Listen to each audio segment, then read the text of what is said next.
Gila, ngeri banget ini guys. Prabowo dikerjain habis-habisan sama Bang Setan Indonesia guys. Ini betul-betul ngeri sih. Lu tau lah Indonesia ini negara besar, punya cita-cita mulia mau mensejahterakan bangsa kita sendiri. Makanya wajib ya Indonesia tumbuh, ekonominya GDP kita harus tumbuh 8% guys. Karena kalau ekonomi kita naik besar, udah pasti lu semua, kita semua tambah kaya raya, tambah sejahtera. Cuman sayangnya nih ada banyak pengkhianat di Indonesia ini. Ya salah satunya apa? Lu tahu ya, banker ini duitnya banyak triliunan tapi nggak dipakai buat mensejahterakan rakyat lo. Enggak, sama sekali enggak. Yang dia pakai apa? Cuma parkir. Duitnya malah dia tabungin lagi di Bank Indonesia, di deposito Bank Indonesia, ada SRBI lah, ada juga yang ngendon di SBNA, dan ini bahaya buat ekonomi kita. Dan Prabowo harus tahu ya, kalau lu itu lagi diserang. Dan jangan pernah bermimpi ekonomi bisa tumbuh 8% kalau kita masih ada para pengkhianat bangsa ini guys. So kalau lu penasaran gimana sih cara mereka menghancurkan ekonomi kita secara struktural, lu jangan skip video ini.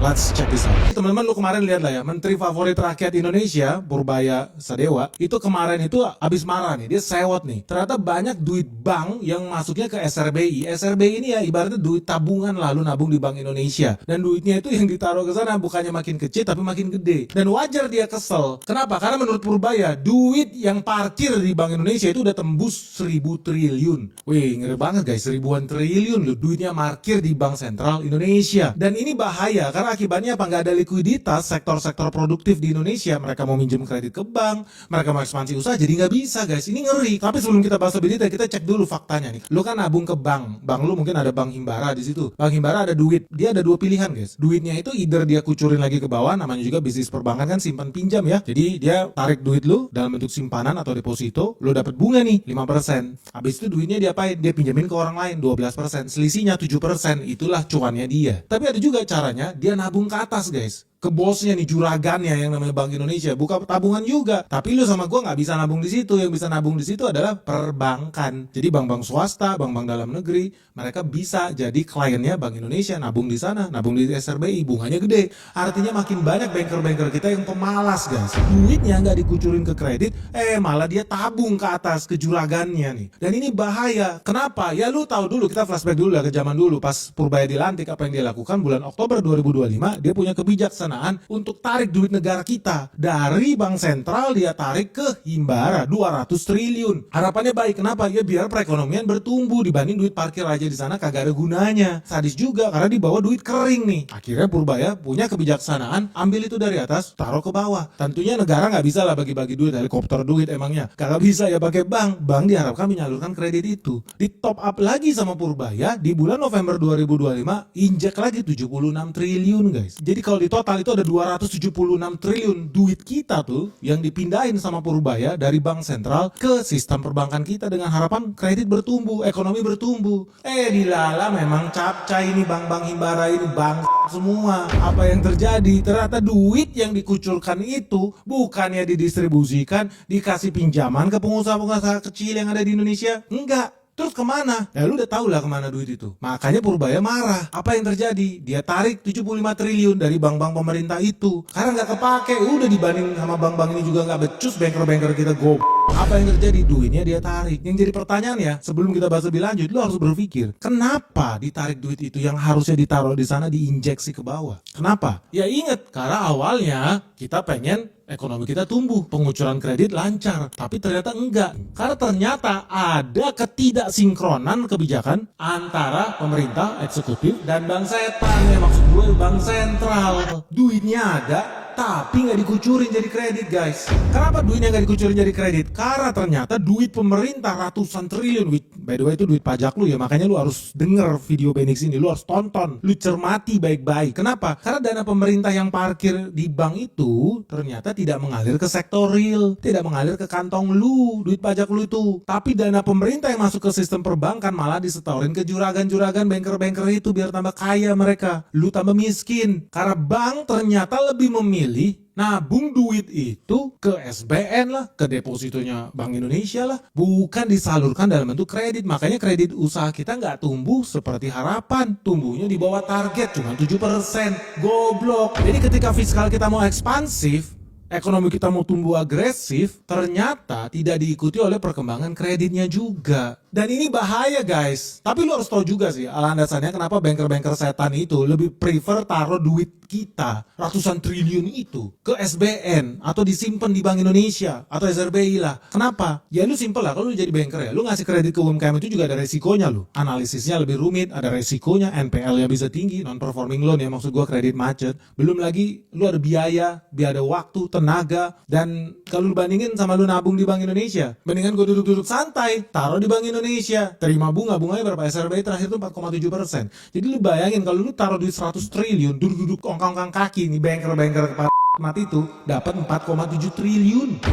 Gila. Jadi secara rasional ya, perbankan, banker-banker itu ya lu gak usah heran, nama juga pemalas, enaknya duduk-duduk santai gedein pantat, duitnya dia parkirin aja ke bank sentral, dapat duit, dia gak ada insentif, gak ada motivasi menyelamatkan perekonomian bangsa ini, gak ada peduli setan dia lu tambah miskin, gak ada peduli. Yang penting apa? Dia dapat duit triliunan guys. Sedih nih, sadis banget nih negara. Harusnya nih gue sebagai himbara nih, ini gue kucurin nih ke bawah nih. Tapi kan memang pengkhianat bangsa nih isinya semua nih. Apa yang dia lakukan sama banker-banker ini? Dia beli surat utang negara, dapat bunga 5,45%. Artinya duit 100 triliun bakal menghasilkan bunga 5,4 triliun.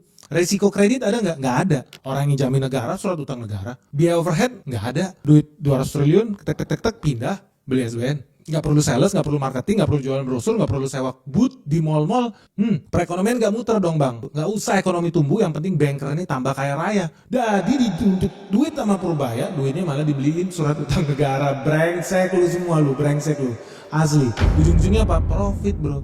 Dia profit 5,4 triliun. Profit triliunan. Sekejap. Cuman sekejap. Nggak pakai kerja. Dan ini rampok guys, biadab. Sekali lagi gue bilang, kenapa? Lu tahu nggak yang dia belikan surat utang negara? Negara kita, lu kira kebanyakan duit? Lu tahu nggak kalau banker brengsek itu beli surat utang negara, negara bayar bunganya pakai apa? Pakai apa gue tanya sama lu? Pakai pajak, pakai duit lu. Kan goblok. Purbaya punya duit 200 triliun. Duit pemerintah kan dari pajak ya. Ditaruh ke banker keparat laknat. Sama banker setan ini apa yang dia lakukan duitnya? Dibeliin surat utang negara.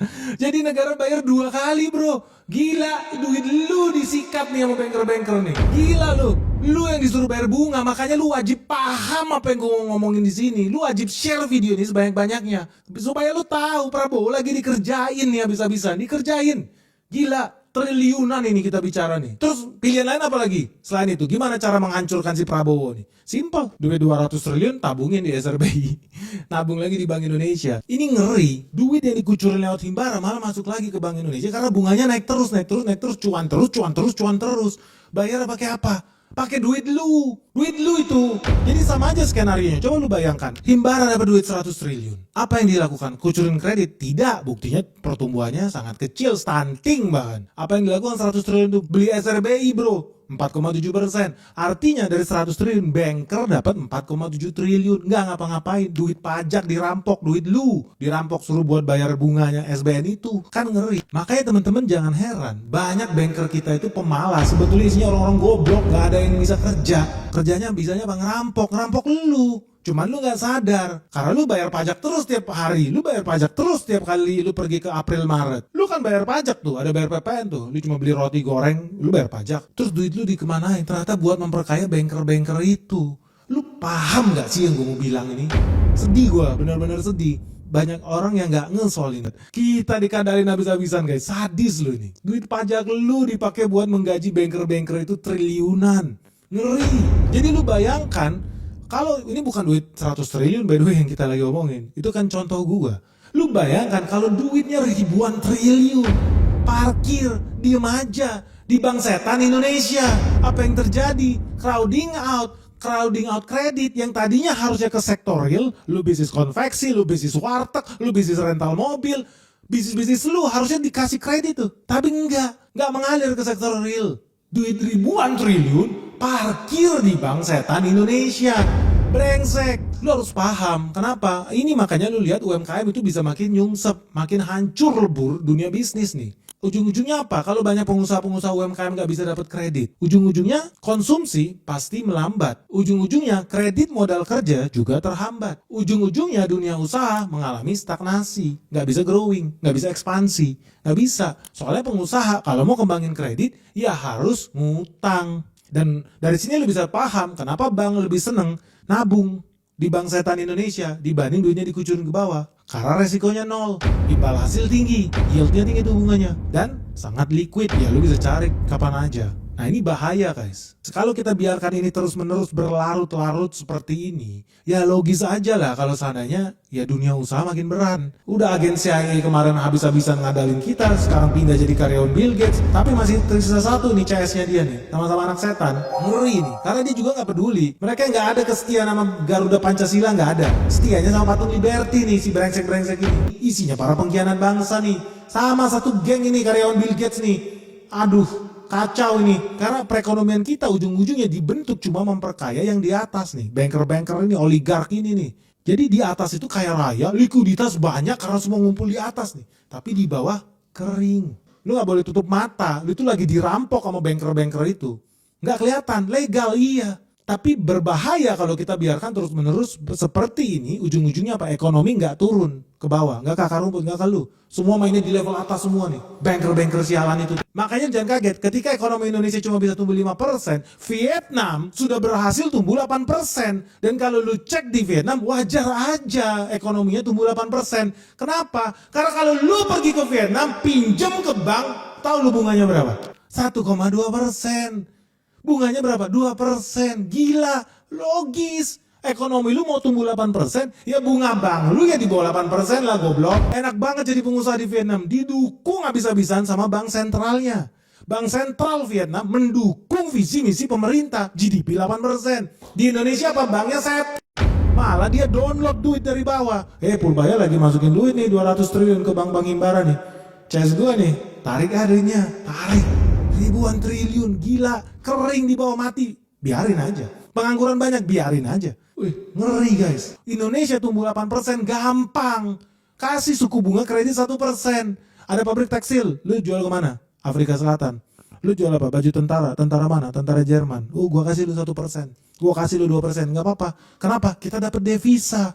Kita dapat dolar. Kita dapat euro. Wey, powerful. Kita punya rupiah nih. Tapi setelah lu pikir-pikir lagi, ya itu bukan salahnya pemerintah juga. Karena kayak kemarin orang-orang demo, jujur ya memang wajar juga sih, memang gak ada otak kan. Banyak juga influencer tuh ngaco, bilang rupiah, ya ngaco lah rupiah bisa melemah sampai 17.000 dolar karena katanya ada yang hedging dolar tuh. Sampai berapa? 85 juta dolar. Ngaco, gak ada hubungan dengan itu. Memang kalau udah goblok aja lah.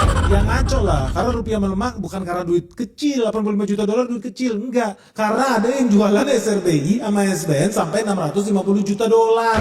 Makanya rupiah melemah. Penjelasan yang simpel, tapi itu udah masalahnya? Enggak. Jadi apa nih guys yang harus dilakukan oleh pemerintah biar ekonomi kita bisa tumbuh 8%? Yang pertama udah jelas lah, harus sinkron nih. Bang setan Indonesia itu jangan dibiarkan setia sama patung Liberty. Gak bisa, udah bertahun-tahun dikuasai CIA. Gak bisa. Masa mau negara kita jadi budaknya elit global? Udah kemarin satu kebablasan, menteri kita ternyata terbukti karyawannya Bill Gates. Aduh, sekarang mau dibiarkan lagi nih bang-bang setan di Indonesia tidak setia sama republik ini. Ini bahaya. Memang banyak anjing-anjing di Indonesia ini, anjing-anjing asing yang pengen Indonesia jadi budak dolar. Jadi dibikin takut kalau dolar itu menguat. Hello, kita harus senang kalau dolar itu menguat. Artinya cuan tambah gede, lu eksportir. Tapi Indonesia bertahun-tahun diperbudak dengan mindset takut dolar. Kenapa? Karena semuanya diimpor. Lu dibikin sama oligarki, harus makan roti, bahan bakunya apa? Terigu. Terigunya, gandumnya lu tanam di sini tidak. Di Kanada, di Amerika, lu perkaya mereka. Makan tuh roti, makan tuh bakmi, barang impor semua. Makan tuh tempe, barang impor semua kedelai. Jadi kalau begitu dolar itu menguat, kita ketakutan. Karena impor tempe itu kan pakai dolar. Nanti nggak sanggup lagi, inflasi, mahal, rakyat demo. Iya, rakyat udah dimanipulasi sama asing. Setia sama produk-produk asing. Tapi sekarang apakah masih begitu? Enggak. Untungnya kita udah swasembada pangan. Tinggal tunggu waktu kita merdeka lagi swasembada energi. Kalau kita udah bisa jadi net eksportir, kita wajib cinta rupiah melemah. Wajib. Tapi ya stabil, terukur, terarah. Sama seperti yang dilakukan oleh Vietnam. Lu ngerti nggak sih? Jadi lu jangan ketakutan lu. Sama jongos-jongosnya George Soros itu. Bang semua itu. Ujung-ujungnya apa? Dia pengen duit itu di atas. Kering di bawah.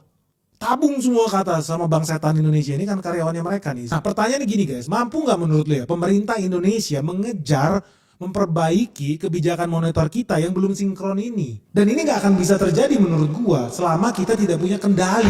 Karena bank sentral ini selalu ngaco, ngomongnya apa kita independen. Sejak peristiwa 1998 dengan lahirnya Undang-Undang Nomor 23 tahun 99, bank sentral kita itu katanya independen. Tapi lu udah tau lah definisi independen ini apa? Ya sama aja kayak ada media-media ngaku paling independen, belakangan terbukti karyawannya George Soros. Yang jadi pertanyaan, kalau ini orang-orang banker-banker ini ngaku-ngaku independen, dan lu udah tahu independen itu artinya apa? Lu harus tanya, jadi mereka bosnya siapa? Jangan-jangan bosnya bukan Republik ini. Ngeri nggak? Jangan-jangan bosnya bukan Prabowo, presiden yang dipilih oleh rakyat Indonesia, dapatkan mandat untuk memimpin Republik ini. Ngeri nggak kalau ternyata setianya sama Patung Liberty, guys? Sebetulnya mereka setia sama siapa, guys? Bang sate kambing dari Kazakhstan ini. Dan lu penasaran gak sih? Mereka-mereka nih yang ngaku-ngaku independen, sebetulnya siapa bosnya di belakang layar? Lu setuju gak kalau kita kupas lebih detail? Kan yang satu udah terbukti, karyawannya elit global. Sekarang jadi budaknya Bill Gates. Lu penasaran gak sih? Yang masih ketinggalan di Republik ini, belum diganti nih sampai hari ini. Dia karyawannya siapa, guys? Lu setuju gak sih kalau kita kupas lebih detail? Siapa sosok sebetulnya yang mengendalikan negara kita? Ngerjain Prabowo habis-habisan. Kalau setuju, segera like video ini. Begitu mencapai 24.000 likes dalam 24 jam, kita bakal bahas lebih detail dan tuntas tentang sosok di balik banker-banker setan ini semua. Menurut lu yang lagi diincer nih sebenarnya sama bang setan di Indonesia, Purbaya atau Prabowo? Siapa yang harus dihancurkan nih sama agen-agen asing ini? Dan kenapa ya mereka pengen banget ekonomi kita hancur lebur, stunting, dan jangan sampai ekonomi Indonesia bisa tembus 8%. Kenapa mereka pengen banget negara kita tetap miskin, guys? Kenapa BI rate gak pernah turun? Coba lu jawab pertanyaan. Oke guys, ditunggu komentar kalian dan pandangan kalian. Jangan lupa like and share video ini sebanyak-banyaknya. Semoga video ini bermanfaat. Salam sehat, salam cuan, bye-bye.